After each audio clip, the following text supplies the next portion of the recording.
966. This is the 966, episode 87. Richard 87. Wilson, hello. We are climbing up there in the numbers. This is amazing. How are you? I'm doing great, and we were just chatting beforehand. Well, we chat all the time, but everyone's different too. Each one is different, and we were just laughing about an unexpected theme for this episode that we'll get to, but I didn't anticipate it. It's kind of fun. Well, great minds, of course, think alike, Richard, and it was really uncanny how our two one big things overlap a little bit here, and we're going to get to that in a second, which is just, and that's why we're like, let's just record now. We're already laughing at this. Richard, we do have a really great show this week. We will be talking a bit about VIA Riyadh, which is a new district, a new development that just launched in the capital city near the diplomatic quarter. In just a few seconds, we'll be talking about your one big thing. And this time, Richard, I'm not going to spoil it for you. I'm going to let you go in totally just bare and ready to go. We really appreciate everybody listening and commenting to this. It's starting to become just so, it always has been motivating, Richard, but it's just really cool to see just this feedback come in and hearing from people all over the world in comment sections, WhatsApp, email. It's really cool. It feels like we have a lot of friends online now, which is really cool. And they seem to like our stuff, which is really rewarding. I mean, humbling, but it's just nice. I mean, we know, we've talked about it at the beginning. We were going, all right, we talk about this stuff all the time. Let's record it. And I think we didn't have expectations. So it's nice that it plays beyond you and me, because you and I think we think we're, it's interesting stuff, but it has been really rewarding. And thank you to our listeners. Yes, thank you to them. And actually, some of the feedback we've gotten, I want to read a little bit. We did a segment last week on the Lucid and Lucid's disappointing earnings. A comment from Vicky Kennel. She said, I hope, I have the touring model, the best car I've ever owned. Ride and packaging is just fantastic. Looks very distinctive. Want cheap quality lunchbox on wheels? Buy a Tesla. Want a well-engineered car? Buy a Lucid. We don't necessarily agree or disagree with any of the comments we get. Just nice to hear the feedback and nice to see people engaged. We got another really great one from Trimex Richard as well, just talking about how interesting it will be to see successful integration with the EV supply chain and KSA. Trimex is really smart, so we appreciate him tuning in and commenting. Another one from Steve Nelson. I mean, this is all Lucid related because this one generated a lot of feedback. First rule of business is to have profitable sales. So far, Lucid has not shown any path to profitability. Their U.S. factory is here outside of Tucson, Arizona, showing thousands of unsold cars in the parking lot. Points to a demand problem, and now building another factory. Gonna, shoulda, woulda, make even more models is not a plan. Okay, so we're getting them from both sides here. We have Vicky, who loves Lucids. We have Steven, who lives near a big Lucid parking lot. But we love the feedback, and this type of engagement really makes this a cool forum. So we appreciate it from everybody. It is useful, and that Lucid dive was instructive. Tesla's killing it, obviously, but Lucid's losing at this juncture something like $200,000 on each car it sells. And that's not as Steve Nelson points out, that's not a winning formula. Now it's sort of it's a path that's been trod by and many other corporations, and including EVs before, Tesla included, where it's you lose initially, but yeah, they need to they're obviously hoping for it to tick over, gain some efficiencies, and start making money on each car instead of losing money on each car. Mm-hmm. The cars are sweet, though. They are really cool. Oh, I don't know about calling Tesla a lunchbox on wheels. Those Teslas are pretty nice, but Lucid is also really nice. And as we discussed a few weeks ago, Richard got to drive one and managed to not crash it, which is also really cool. Good job, Richard. It's got as Lucid drivers know, and actually Tesla too. I mean, it's got real zip. It was quite the experience. It's a gorgeous, gorgeous vehicle, just beautiful, and it'd be great to see it succeed. But I as we've talked about, we'd be happy to flag Lucids just for a little sponsorship. thrown our way. I was just about to say this is not a paid ad for Lucid. We genuinely think they're cool, but we are willing to take delivery of a Lucid, and we will talk about it ad nauseum. So, yes, Richard, let's get into it. Episode 87. What's your one big thing this week? Yes, it's the theme. It's the theme, the unforeseen theme. So we had a couple of articles in this week's editions of the Sustig Review. One was on the renaming of, and funny enough, each of these is going to be in our Yallah, so this is going to be a double up, which is fun. One was on the renaming of two districts near King Salman Park as a larger, quote, King Salman neighborhood, and the other was on VIA Riyadh, which is a newly opened luxury shopping and entertainment destination in Riyadh that Lucian's going to dive into. Both of these articles reference, quote, Salmani architecture, unquote. And in fact, VIA Riyadh, and I don't want to steal your thunder, I won't, Lucian, but it's VIA Riyadh in particular. And if we have pictures, it's interesting for our viewers anyway to see. Bills itself as a showcase of Salmani architecture. So we were talking, Lucian and I, and we both sort of, this clicked over in our brains. What is Salmani architecture? So I did a little research, and one of the best parts of the 966 is that I got to learn something new. So let's jump into this. According to a 2018 article he wrote in Arab News, Prince Abdulaziz bin Mohammed bin Ayaf, who was then on the board of the Riyadh Science Foundation and previously mayor of Riyadh, wrote that, quote, although many projects and references highlight the special style of architecture and construction in Riyadh, the term Salmani was never used in the literature, unquote, prior to his article. So the author was saying that he coined the phrase. So if that's true, the term is pretty recent, 2018. But he pointed out, and I think anybody observing, construction in Riyadh over the decades, he pointed out whether the name is new or not, the design ethic behind Salmani architecture has always been a big part of the current King Salman's governing ethic. Now, we know, King Salman has been king since 2015, but as we've talked about in the 966, and many of our listeners know, King Salman served as governor of Riyadh for over 40 years, from 1954 to 2011, and it was the primary driver in just about every aspect of Riyadh's development. It's his baby, really. And during that span, we see Riyadh growing a lot today, but it's had serious growth spurts before. And during that span, Riyadh saw unbelievable growth. I saw an interesting statistic. Between 1977 and 1986, an average of 11,500 building permits were issued annually in Riyadh. Newsweek, U.S.-based Newsweek, labeled it the, quote, biggest construction site in human history, unquote. And when I first came to Riyadh in the mid-'80s, the cranes were everywhere. It's like the national bird. And all the time. But so obviously a lot of this construction was private sector and that sort of thing. But and inevitably, the construction style architecture style was derivative. It often isn't very attractive and wasn't very authentic. But then Governor Salman, who was always a great champion of maintaining local historical, political, social, and architectural heritage, he always opposed the adoption of modern Western or Eastern styles, and he considered them irrelevant or not appropriate to the local environment. So, beginning in the 1970s, if you look at Riyadh, almost all of the major public projects under the Riyadh municipality have been connected to his school of thought, which is sort of a blend of modern and traditional, and trying to take cues from the local environment.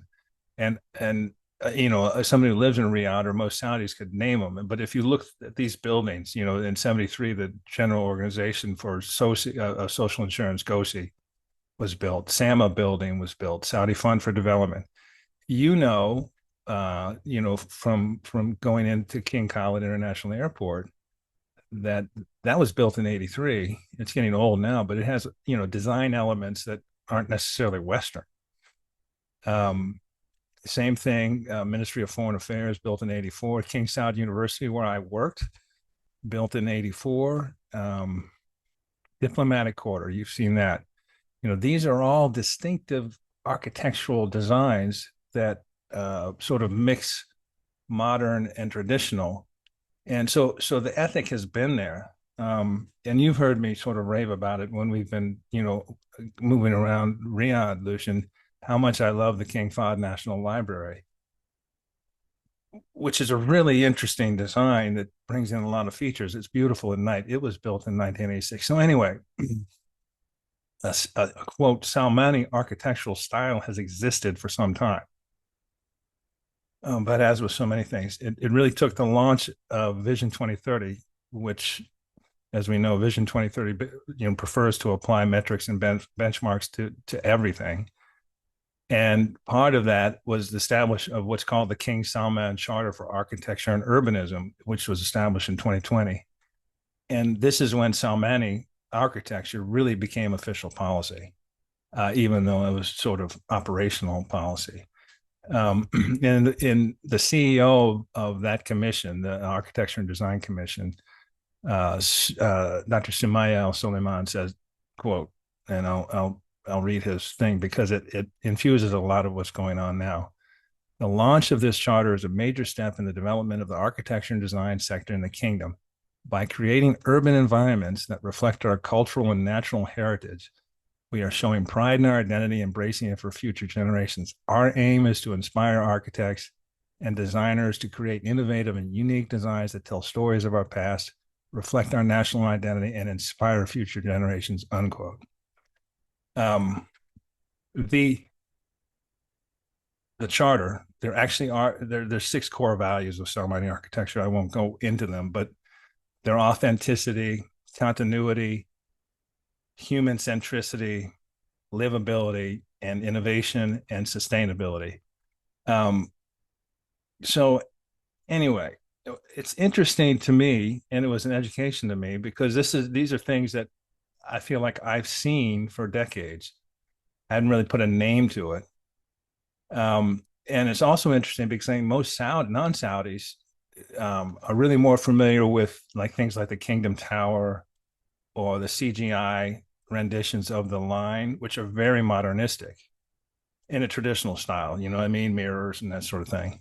But most of the new architecture in Saudi Arabia, particularly in Riyadh, falls into the Salmani architectural style. And apparently, according to some of the articles I read, the quote, the term Salmani architecture is in all project briefings these days. So if you're going in and you're pitching an architectural design, it has to fit these core values of Salmani architecture. And you see it like I mentioned, the DQ, but Bujeri Terrace, where you've been, Lucien, it's a very distinctive style. So anyway, I want to circle back to it, but essentially, if you've been in Riyadh and you thought that some of the architecture was unique and something that you hadn't seen before, it is, and it's intentional. I mean, it's Salmani architecture, and I find it very interesting to put a name to it because, as I said, you sense that it was a specific design and type and genre. And I like a lot of it, but and as I did this one big thing, it sort of occurred to me why I like it, and I'll come back to that, Lucien. I'll let you weigh in since Salmani architecture is the theme of the day. Well, Richard, that first of all, that's one of my favorite one big things that you've done because it was complete. Well, just to say, because it's, both of us, it's weird. We both saw the word recently used and it sort of stood out as like, I haven't really seen that word before, but it kind of immediately made sense as to what it was. It was the design of Riyadh, and it was the design of Saudi Arabia, sort of an authentic Saudi identity and a visual association with new construction and new things being built. And actually, as we'll talk about later in the episode, the refurbishment of old neighborhoods now in Riyadh will start to sort of get this. You see this too, and you mentioned a lot of the places where this is going, and you see this on the side of the roads at intersections or roundabouts, I guess, or I don't know how they do it with like the circles or whatever, but like you can see that they're building this style of landscaping next to highways. And a lot of it includes things that are, like plants that will definitely not die in the sun in the summer, but, look good in the winter. And some of them even flower. We were both there in March, Richard, and it was really cool to see how many flowers there were coming Yeah. out. It was like a Yeah. spring for Riyadh, which is really cool. Um, this is just so good, and I would have looked over this and glanced over this, and had you not done this one big thing, Richard, I would have just assumed that it was just a new name on kind of a general idea of architecture. And then when you told me it was going to be your one big thing, I was like, oh, whoa, so it's like a thing. It's a big thing, and it's actually five things. It's five sort of rules that govern the identity of it. It just is really cool. And as you were talking, Richard, I was thinking too, like this what stands out about this architecture is that it looks and feels like Riyadh, right? But it wouldn't fit in Washington D.C. or New York City. If you were to have this in other locations in the world, it would really stand out and be sort of like, whoa, what is that? It's a sort of sand colored building. But in Riyadh, it sort of blends in. It's like the identity. Mm-hmm. And I just think that that's really cool. I mean, if you think about what the identity design of any US city is, there isn't really any one thing. There isn't a theme. Like Washington, D.C., founded fairly late as far as US cities go on the East Coast. The US government just took Greek revival and Greek design. And so all of our federal buildings look like they're right out of Greece, which I mean, because we want to make a symbol of democracy, and that was the original Right. one. But it's just interesting, like that. So we don't really have that. And you think of row houses in DC, but then you have skyscrapers. It's all over the place. And New York City is just, I mean, everything, So there isn't like one identity to any of these cities. But in Riyadh, it's like, oh, you were to be blindfolded and take it off and look around, you'd be like, oh, we're in Riyadh. Yeah. I can kind of recognize this. So before I kick it back to you, because I want to hear more, but is this specific to Riyadh, or are other areas like the Rua Al Medina project or any of these other sort of new developments that are happening around other cities, are they taking on this architecture? Like, I know Salman was the governor of Riyadh, and Right. like you said, Riyadh is sort of his baby, but does this expand out across Arabia? Like, Well, and actually, this is interesting. I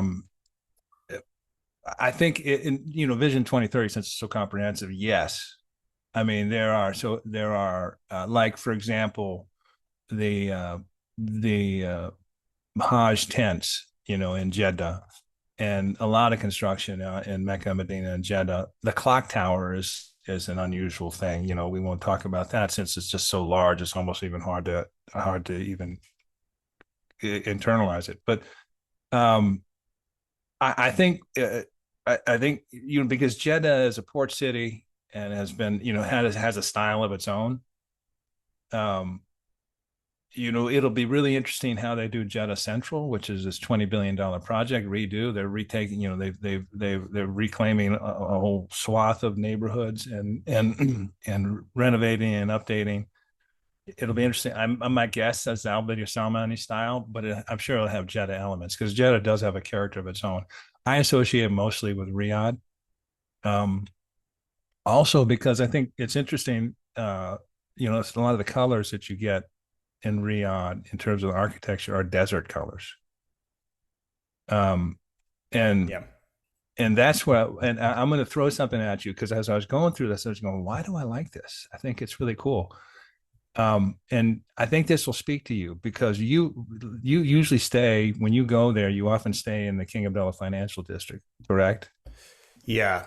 Yeah, next to it, or the Riyadh Digital City. All right, that's another one. Another That's one. another Yeah. one. Mm-hmm. All right, so I was looking at this and I'm going, what's distinctive about this? And by the way, I'm a layman. Obviously, we're both laymen. We don't know what we're talking about. And so experts in the field would have, smoked this out years ago. Al Daiwan, our architecture guest from a few months ago, Yes, is rolling exactly. her eyes, being like, She's "You going, guys are you just discovering idiots. this, yeah." You're idiots. You should have had me back on the show. But two things, Mushrabia. All right, so Mushrabia, and this is the intricate, usually wood lattice work or designs that you see it, Damascus, Cairo, Jeddah, Al Balad area is famous for its Mushrabia, and these were screens and coverings and that sort of thing that would, many purposes. One, it would manage the heat, it would deflect the sunlight, it would provide privacy, and it's beautiful. Mm-hmm.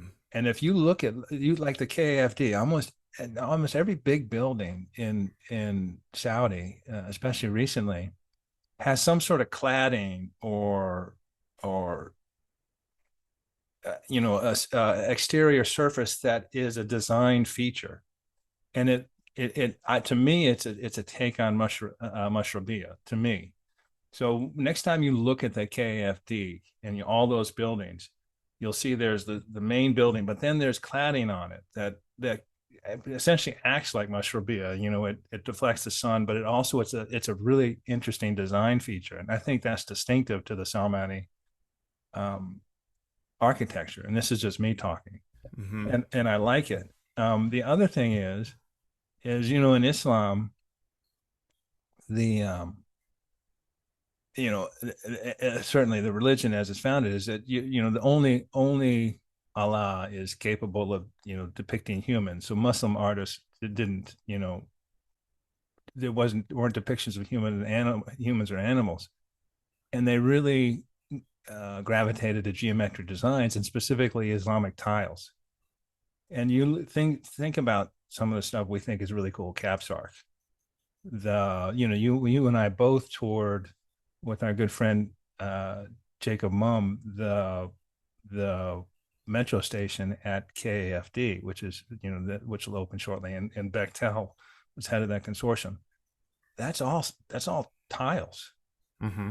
It's all amazingly intricate design tiles, and it's that diamond triangular. That's a diamond shape essentially that in a infinite variety of shapes and colors, and it creates a really distinctive design. And so when I'm going through when I'm looking at this, I'm going, God, I see so much of this. The sort of the wave to Mashrabiyah on the buildings, the implementation and usage of the tiles in a lot of design work. I think it's beautiful, and I do think you see it a lot around Riyadh. It's distinctive. And Richard, the other one you mentioned earlier in your one big thing is the library has that as well, which is Yeah, really, really cool. yeah. Um, and that's just such an amazing building right on Al Olia Street there. And it's so big. And it's just beautiful. And you look at that and you go, all right, that's futuristic, but really it's a take on Mashrabiyah. Mm-hmm. And it's a take on the repeating dynamics and of tiles in Islamic art. It's just a really organic and striking building, and like I said, it's gorgeous at night. And I couldn't figure it out. This is really weird, and this is more than people want to know. But so I'm in Riyadh, and you've been there, and I'm going. I kept going by this one building. I'm going, I really like that building. It speaks to me. And I go by it during the day and I think that's really cool and authentic. I go by it during the night. It's gorgeous. It's lit up. And it's the Al Raji Bank headquarters. Hmm. And you Yeah. may not even notice it, but it's all it is it looks just like a tower, but it's got the way it's done, incorporates this textured sand colored pillars, sort of the glass is not symmetric all the way up. It sort of swoops up. It's so understated, but it's really gorgeous to me. Yeah, and because it's near very few other high-rise buildings, it's a Yeah, great it does billboard stand for out. Al Raji. Yeah. But Yeah, it totally. was, if I don't know, to me that would be very much Salmani architecture, because part of Salmani architecture is not using a lot of elements, using authentic elements and not having a lot of them. Yep.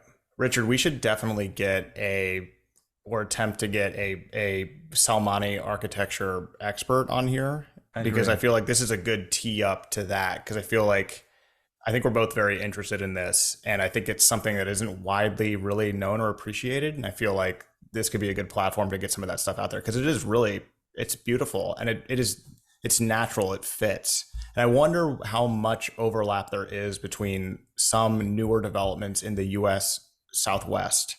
And maybe there's some borrowing going on from the US Southwest from Salmani architecture. They deal with a similar problem of intense heat in the in the summer, and then rainy seasons a little bit in the winter. So it's, water management and stuff like that. So this is really interesting, and neither of us are architects, obviously, so we're just purely curious about this. And I think it's really cool to get out there. It's a really good one. It is, and I think it's underlying. It's consistent with the Vision 2030, which talks a lot about a cultural identity for Saudi Arabia and promotes the cultural and national identity. Hmm. And it celebrates, as so many of the things, celebrates things that organic to Saudi Arabia. From coffee to dates to camels to falcons to any number of things. And this is part of it. A homegrown design. And putting a name to it is like anything is important. Absolutely. Yep. And Richard, I would like to have my own architectural style named after me. That would be really cool.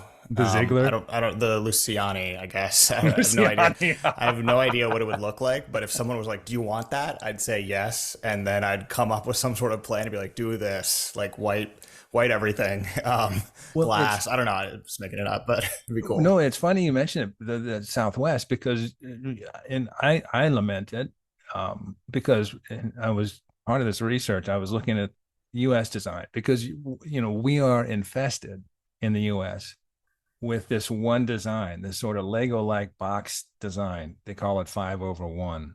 And almost every new apartment building, it has the same ethic. And I was, I guess in 2022, an estimated 420,000 new rental apartments were built in the U.S.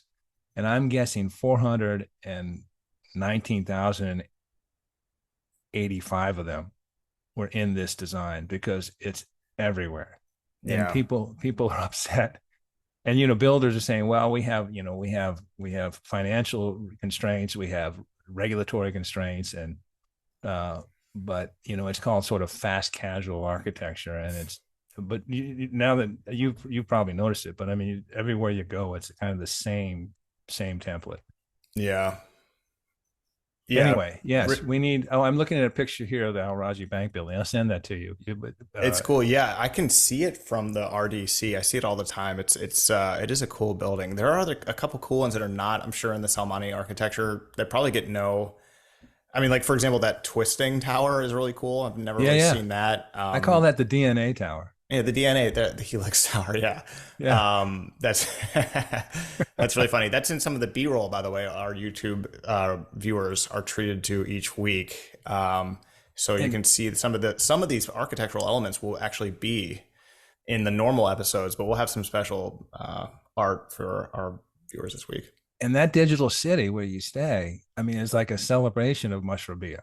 Mm-hmm. I mean, that all the facades are clad in that in a design frame, and it's really neat. It's cool to stand in the middle of those four buildings. The PIF is in one, and then there's a couple, there's a couple different. There's four of them, and they're exactly the same. And you stand in the middle; they sort of feel like they curve up around you. It's really rad. I mean, it's kind of neat. It's really interesting to be right in, but it's also very hot in the summer. So in the winter, there's a bunch of people out there. In the summer, there's not a lot of people on that sandstone sort of courtyard in the middle because it heats up pretty quick. It's like a solar array, it directs all of it. That's right. If you stand in the middle, you'll explode in the high summer. Richard, so we teased it at the beginning of the show. I'm excited. This is my one big thing is very, very well linked in to your one big thing. My one big thing is the opening and launch of VIA Riyadh, which is a new entertainment, retail, and hospitality district in the capital city, which is, as we know now, and for those of you who just listened to the last segment, if you're just listening to this segment, listen to the segment on Salmani Architecture, part of this episode as well. But this is done in the Salmani style, and it's sort of, Richard, sort of like this is now, as the most recently launched piece of architecture and design in this style, is now the sort of front and center of what this architecture is like. So when I said I was going to do this as my one big thing, you were like, that's basically almost my one big thing. And we're like, well, let's overlap it. So this is a new kind of entertainment, retail, and hospitality district right near the diplomatic quarter in Riyadh. It's in the Salmani architecture style. Quote, VIA Riyadh was designed to work in perfect harmony with the local identity of the capital, preserving the unique identity of the city. The ancient stones that formed the famous Tuwaiq mountain in Durma, I'm so sorry, ages ago, were professionally extracted to bring them to the present. The area has a significant place in Saudi history, since it was the birthplace of the second Saudi state in the 1820s. So it's located right next to the DQ, but it has this sort of modern but Salmani feel to it. It's like the sort of sandstone color, stone and glass. And then in this case, too, part of the design thesis that Richard just talked about is green spaces and sort of harmony with inside and out. And as we just discussed, that's actually planned. That's part of the design and now sort of part of the rules of this style of architecture. And Richard, it will be interesting. There will probably be some sort of spin-offs of this. Now that this is getting established, there will be, well, this is Neo Salmani, and it's kind of cool. Once you establish something, then it gets its own legs. So at a glance, just looking at the new VIA Riyadh from the outside, it's cool. It's beautiful looking. It was built in 20 months, which is kind of amazing for something so big. So that is fast. The development covers an area of 1.5 million square meters. The shopping mall has a gross leasable area. Is it leasable? Leasable. I think leasable. Leasable area of 600,000 square meters, and it has a cinema with 12 screens, which would have been unheard of about 5 years ago. And so it's much of the design and the interior design of some of these luxury brands and cafes that are located in VIA was done by Sud Architects, and I think that's a French architecture company, but the district is also home to Riyadh's first St. Regis Hotel, which will have 200 rooms. I don't think this is totally complete yet, Richard. I tried right before the show to book a room for next week just to see if they're available and to see what they'll look like. And I don't think the website is quite done. It was slated to be done in 2020, but that's coming, and that'll enter Riyadh's 5-star hotel mix. The restaurants, let's talk about food, should be pretty nice. Wolfgang Puck brought his Los Angeles restaurant Spago to VIA Riyadh, which is now open. The stars are really coming out. I'll come back to food in a second. The stars are really coming out to promote this, Richard. We had Ahmed Al-Khatib, Minister of Tourism, tweet late last week that Lionel Messi and his family treated themselves to a delightful selection of international cuisine and luxurious shopping experience at VIA Riyadh. A video promotion featuring Modern Family star Sofia Vergara was unveiled ahead of the opening. So there's like a promo video for this with her in it.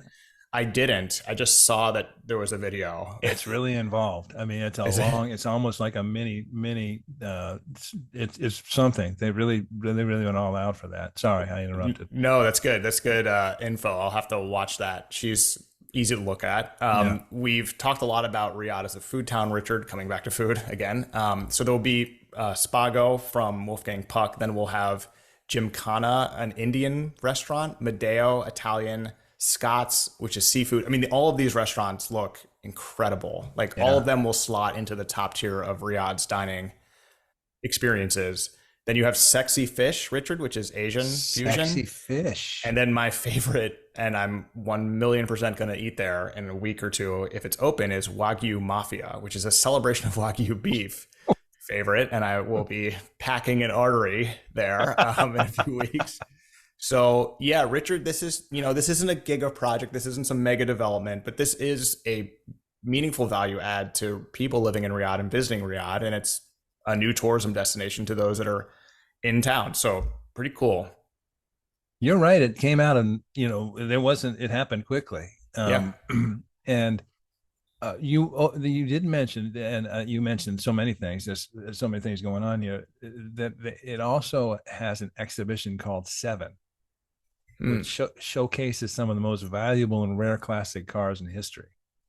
How did I miss that? I feel like I spent a lot of time looking at it. Well, you did. I mean, because there's so much. I mean, there's so much, and I know you'd love that. But when I was in Alula, they had an exhibition of all the old cars. So over the decades. So cars going back to the 30s, 40s, and 50s, and so on. And that was, of course, I was compelled to go over and look at that.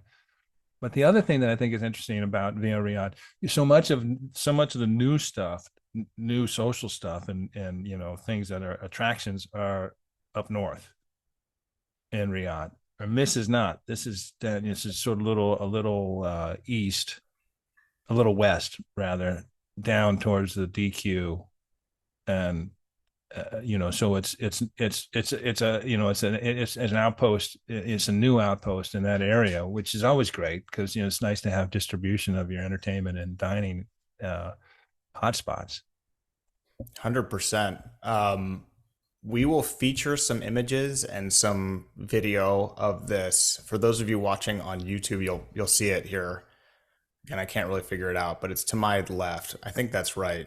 And maybe it's over there. Hopefully well, look, 50% chance I get that right, but you'll see it there. It's really cool, and it's just kind of part of this new like Riyadh is changing grand theme of this episode, and then just everything in Saudi Arabia. And it's kind of cool.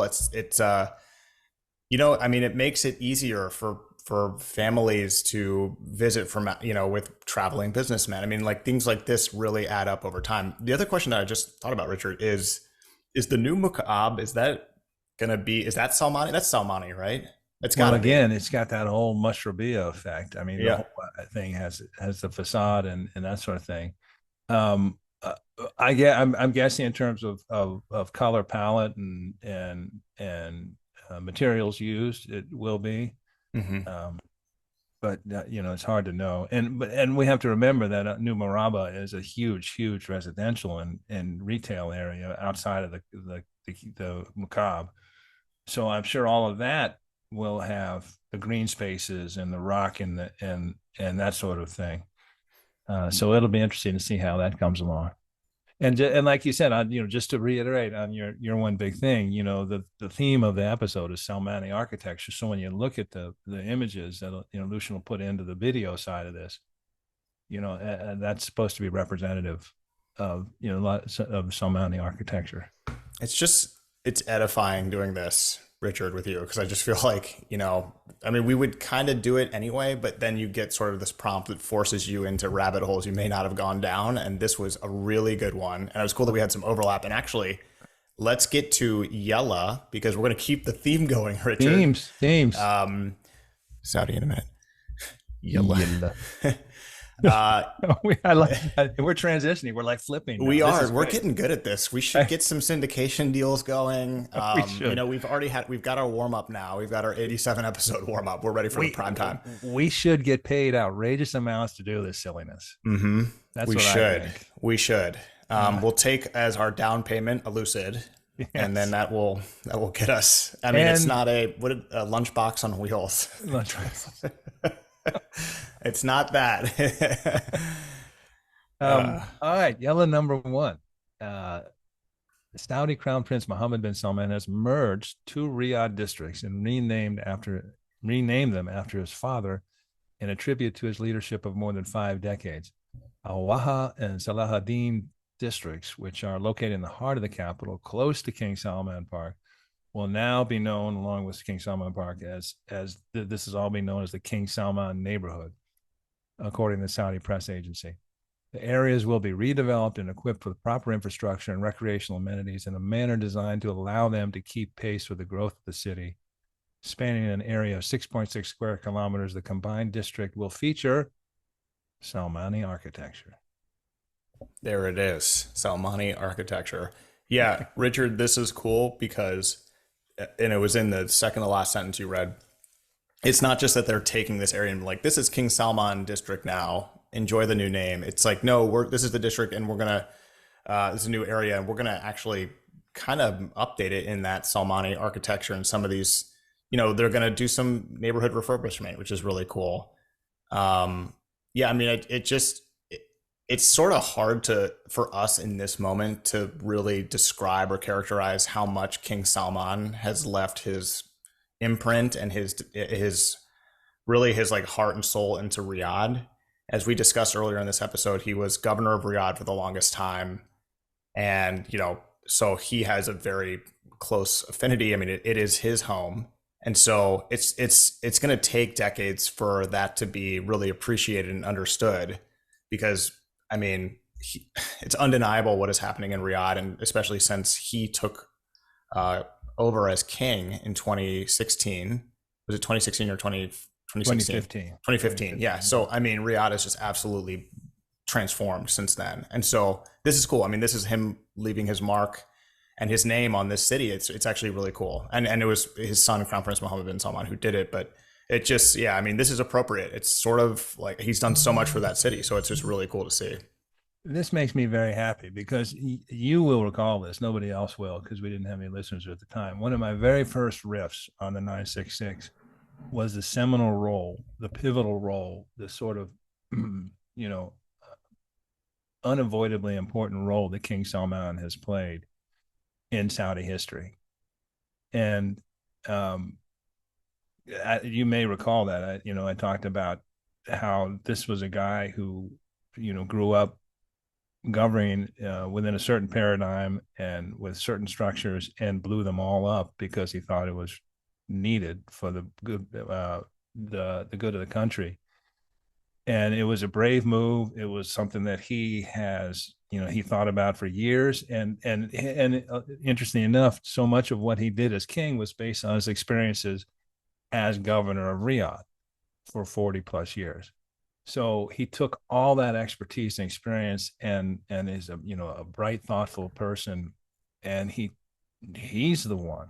This is the guy that made Vision 2030. And everyone talks about Mohammed bin Salman, but King Salman is the trigger. The creator is the one who put all this in place and set it in motion. Mm-hmm. And I love seeing things like King Salman Park, the largest public park in the world. I love seeing things like, the new airport is going to be King Salman Airport. I don't think he can get enough credit. He's been an extraordinarily important figure in Saudi Arabia. So I think this is all very cool. So cool. Richard Yallah, number 2, contract signed for $1.5 billion for NEOM high-speed railway to connect port development of Oxagon and the line. Richard, this was announced right after we did our segment last week on NEOM.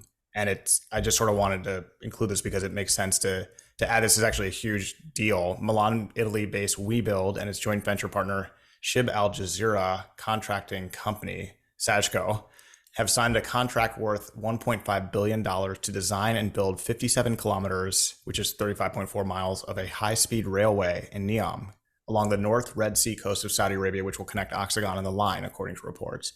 And if you go to our website, Richard, real quick before you jump in here, go to our website, sustg.com. You'll see we have an image for this. We did some research on this, an image that actually shows where all of these things, I had to look this up, like where they are located in NEOM, which is a district. Yeah. That's a great image. Yep. I had not seen it before. It's really good. We'll throw that up here, but right there. But yeah, really cool story. That was a good P1 that you did, as we call it. And I guess just today in the review today, we'll have a note that that port, Oxagon, is now a working port, considered a working port, and they've named it. It was Duba Port. Now they renamed it the Port of NEOM. Oh, cool. So it's it's all little by little. And I didn't, WeBuild apparently has been in Saudi Arabia since 1966. It's been in there for years, and they've done a lot of. It's an Italian firm. Mm-hmm. Done a lot of things elsewhere, but WeBuild's a new name. That was as of like 2014. They were, I can't remember the name, but yeah, they were something else before WeBuild, and then they merged and rebrand. So yeah, and it's, I guess, as you said, it's a joint venture agreement. But these are the everyone that looks at the line and that sort of thing. There's so much other investing needs to be done, like a railroad worth 1.5 billion. So yes, it's good to see all these things are underway and moving ahead. Mm-hmm. Really cool. Number 3, Saudi Arabia hits record 31.81 millimeter average rainfall in April. The Ministry of Environment, Water and Agriculture announced that the average rainfall in various regions of the Kingdom of Saudi Arabia hit an exceptional record of 31.81 millimeters in this April. According to MUA, this is the highest average recorded in 40 years. It is higher than an average of 9.23 millimeters, which it recorded in April 2022. So 31, that's, almost more than 3x. Yeah. Wow. I mean, that's incredible. I mean, that's a lot of rain. There was a lot of rain when we were there, Richard, too. So, I mean, I assume that March also had it as well, but it's really cool. I mean, that, I don't know if this is like climate change. It's just like a aberration, but it just is. Yeah, it's really interesting. Well, It's been a really nice May here too, Richard. We've had a really good run the last few yeah, weeks here. So we talked about this. We had friends telling us it rained something like, you know, 28 out of 30 days in April. hmm It was very noticeable. I found a study. I found a longitudinal study done by the King Abdullah University. They studied the rainfall from 78 to 2020. And what they found was that it had been decreasing over those decades until just recently when it has popped back up. And we're talking like, you know, 10.2 centimeters in 2020 and 8.4 in 2020. Clearly be bigger in, in 2023. So unless everything just dries up. But yeah, it had been on a downtrend since the 70s, and now the last decade has sort of gone on an upturn a little bit. And you do wonder if that has anything to do. They have cloud seeding operations. They've been greening up. It'd be great to point to that and say there's a connection. I guess we won't know for a little bit, but those efforts will continue. Certainly, the greening of Riyadh and Saudi Arabia is ongoing, and I think they just, again, in the Sustig review, you'll see that they just contracted for a number of cloud seeding aircraft that are going to be delivered shortly. which is really cool. Yeah, Richard, you know this well, but when I did the panel moderation at the PIF forum, a private sector forum. It was at the Kingdom Center. It was like right in downtown Riyadh. Right at the end of it, it just opened up like major thunderstorm with lightning and heaviest rain I've really seen in person. The type of rain you get in Florida every single day, where it's just like, oh my gosh, we're gonna drown. There's so much water coming out of the sky, and there was so much rain and it lasted so long that the city kind of just shut down. Like I tried to get an Uber and it took me 4 hours, and it just kept updating the time. It kept being like, oh yeah, it'll be here in 30 minutes. And by 30 minutes, we mean 50 minutes. And by 50 minutes, we mean next month, you finally get out of here. But it's crazy too. Any city that gets a lot of rain like that is at risk of flooding if the drainage system isn't excellent and well prepared to handle it. Washington D.C. is a city that has had issues with this. Yeah. Because if you don't have it, if you're not ready for it, the water on cement and in downtown areas really adds up. So yeah, I mean, I was like, man, and my flight was later that night too. I was like, I gotta just make it to the airport at this point. Like, I'll just leave all my stuff in the hotel. But yeah, so it does rain in Riyadh. People ask that, and it does. So yeah. Yeah, and you were stuck because my fallback, because Uber inevitably is, and we've talked about this on the show. One of the problems with Saudiization is, for example, all the Uber drivers has to be Saudi, and as a result, you sort of have at crush time or surge periods, you have a shortage of Ubers. So, very quickly you sort of just go out and call a cab. But if it's raining, like that's that, there aren't any cabs, to hail. Yeah, nobody's moving anywhere. Like, so no one else is getting anywhere So they want to go. You were good and stuff. Exactly right. Richard, Yallah number 4. Saudi Wealth Fund staffs New York unit with Goldman .72 hires. The U.S. subsidiary of Saudi Arabia's $730 billion sovereign wealth fund. I didn't realize it was up to 730 now. 650 was the last number I'd seen. Yeah. Anyway, congrats on the extra 80 billion. Materialized. Hey, what's another 80 billion? Is hiring from Wall Street firms and top hedge funds to manage its growing portfolio of investments in the country. In January, former .72 asset management executive Jason Chung joined as head of the New York office of USSA International. That's the fund's U.S. arm. After spending almost 13 years at billionaire Steve Cohen's hedge fund, according to LinkedIn. Last month, Meredith Wood Doherty joined from investment firm Bailey Gifford as USSA International's head of compliance and governance, her LinkedIn profile shows. So they're doing some hiring. Yeah, and I think, this is part of they BIF opened offices in New York, London, and Hong Kong. And it looks like they're growing the New York office quickly. Their goals, and you mentioned that the 730, it bounces around. You have to keep track of it, but it tends to trend up, obviously. And they're hoping to break $1 trillion by 2025. hoping to break 2 trillion by 2030. So they're very ambitious, and they're growing that. Certainly got growing the U.S. office. Uh, you know, to date, I guess their biggest investment in the U.S. is they have a $20 billion commitment to the Blackstone Infrastructure Partners. Obviously, they have $1 billion initially invested in Lucid, and they have a bunch of others. It's been fun this first quarter, actually, Lucien, and but you pay attention to this anyway. When Sanabel came out and said these are the people we're working with in terms of our investment partners, and you got a whole list of American companies that are involved. It's fun to sort of see a little bit more, of what PIF is doing and who they're partnering with and how they focus. Obviously they just I think it's a Yallah today. They just invested a little bit more in EA Electronic Arts. So they're very active, and obviously we know they have tremendously ambitious goals. Absolutely. Yallah number 5. Number 5. Ma'aden, Saudi Arabian mining company, has finalized its agreement with Ivanhoe Electric Inc.